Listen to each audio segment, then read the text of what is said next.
Hello everyone, চলে এসেছি new একটা ব্লগ নিয়ে তোমাদের সাথে শেয়ার করতে। তো কালকে গেছিলাম একটু জগদ্ধাত্রী ঠাকুর দেখতে, মানে এটা আমার পাড়াতেই বলতে পারো, আমার বাড়ি থেকে 20-25 মিনিট মতো ডিস্টেন্স।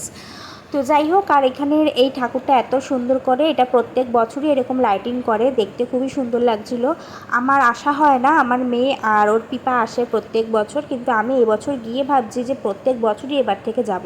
কারণ দেখো লাইটিংগুলো এত সুন্দর করেছে, আর রাস্তাটা দেখতে এত অপূর্ব লাগছিল, পুরো মনে হচ্ছিলো দ্বিতীয় চন্দননগর।